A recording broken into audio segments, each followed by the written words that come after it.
guys! Welcome back to the YouTube channel of Oils or Blessings. My name is Sam, and in this episode, I will share with you saan ko kinakalat ang aking mga oils.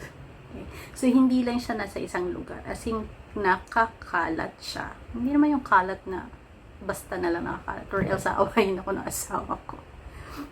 So, I'll give you a tour of the places where you can find my oils.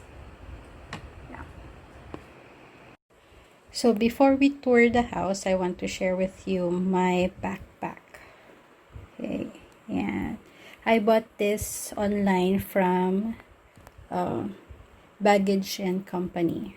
So it's a US-based company. Before kasi, I just placed my oils in a pouch. Naging problem doon, tumutumba siya. Sometimes pag hindi naka-seal mabuti, nag-leak. So, of course, sayang yung oils. So, and of course, pag may pouch ka, and then ang dami mong dalang oils, it takes up space. So, I had to find a bag that has slots. So, luckily, I found this one on Instagram. Okay. So, meron siyang slots na talagang 4 oils. So, this is basically 1, 2, 3, 4. 4 slots, kaya lang mas madami pa rin na ilalagay. 4 slots on top, meron pa sa bottom. Pero I don't use the bottom dahil malalim na. So, what do I have here? Okay, so we have this is my mouth spray. It's a diluted Thieves mouthwash. Next up is my Thieves spray.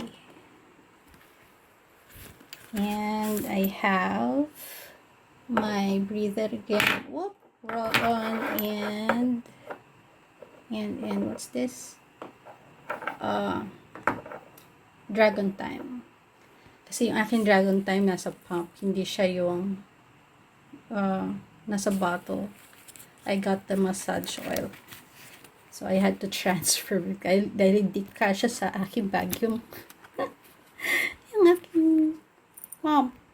Okay, and this one is my aircon in a bottle na merong crystals inside. Yung pag mainit, ito ang ini-spray ko. And then, what's this? This is my blend for body paints. Yeah. And then, last is my perfume. Yeah. That one I made during the start of the pandemic. I enrolled in a perfumery class. Yeah. So, this one is personally made by me. Okay.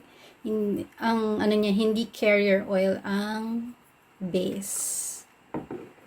It's a perfumer's alcohol. Yan.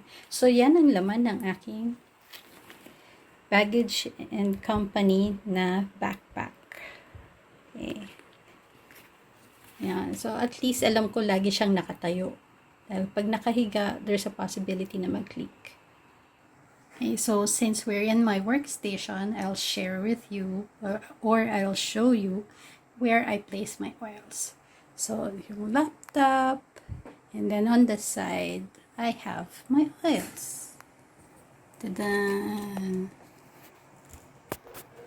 Yan. And then, some books. And then this is my course, packet reference essential oils. And on top I have my diffuser and my diffuser water. So that bottle has 2 purification bottles na empty, and then my water. So naka-submerge siya for some time, and then yung water, yun ang gagamitin ko for the diffuser. So yan. Yan ang itsura ng aking workstation.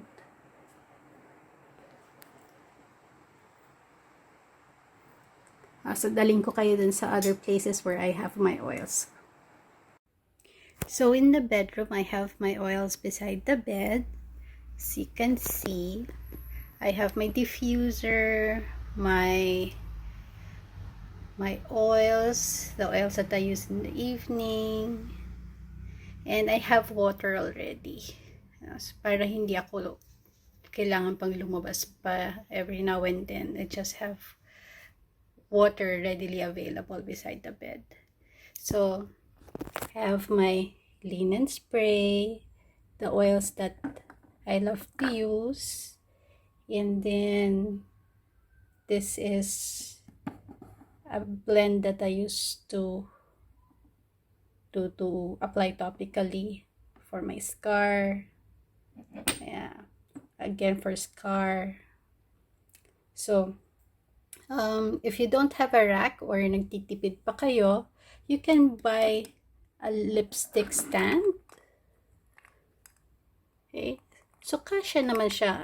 I saw a post in Facebook na there are some lipstick stands that cannot hold a 5 ml. So, this one is a 5 ml. So, kasya naman siya. So, just to be sure, para hindi rin sayang yung money nyo, you bring siguro a bottle when you do your shopping and check if your bottle would fit the oil rack.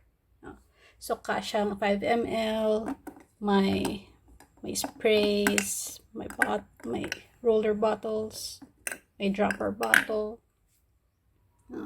So, of course, the 15 hindi kasya, just a 5 ml. Okay. So, that's how my oils look like in the bedroom. Yeah. So, I'll bring you to the next stop where I place my oils. Okay, so now we're going to go to another room where I place my oils. Pagpasensyahan ang mga nakasabit. So, this is our cabinet, medicine cabinet. And on top, tada! I have my mouthwash, my toothpaste, and two of the oils that I use here sa banyo. So, it's the Thieves and Purification. Diba, hanggang banyo, merong essential oils. Okay, so the next stop is our bar. No, so this is my oil rack. Yon. Okay. So, yeah. So this one is a wedding souvenir. Years ago pa. Magti 10 years old na siya. So this is where I place my crystals, my gemstones. Yeah. Madami nang nawala. Sayang. Okay. So, I'll tutor ko kayo sa aking oil rack. Okay, so sa bottom part, yan yung aking supplies. Yan. Second, yan.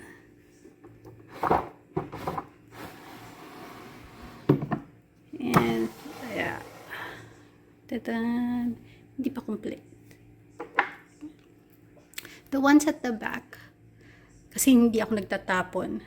So, the ones na may lines are the ones na wala nang laman. Para lang alam kung hindi ko na siya kailangan buksan.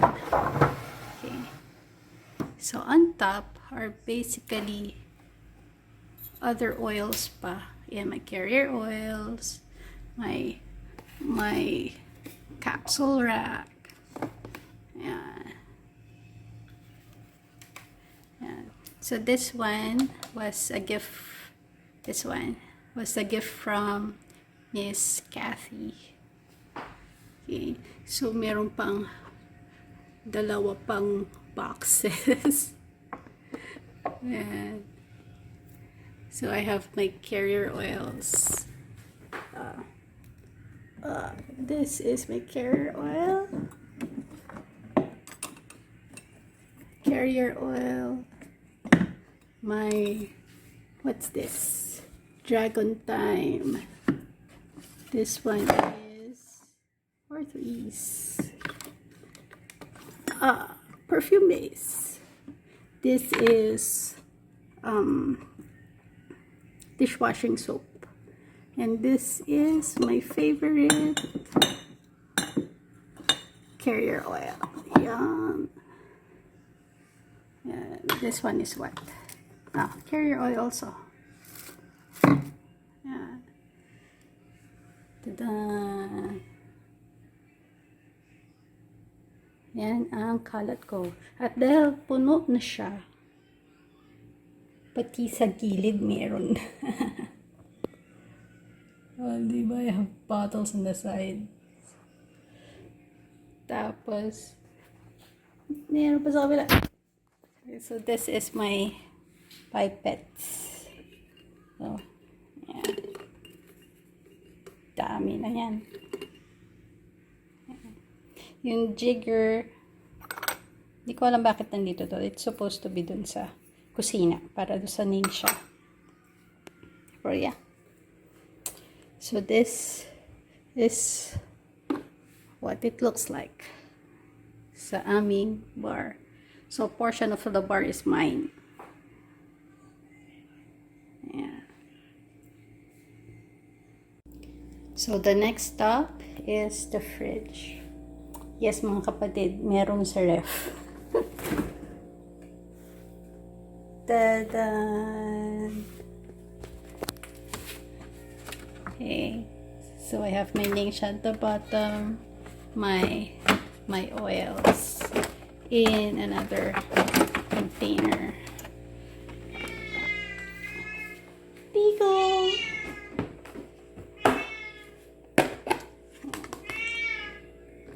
So basically, most of this are citrus oils.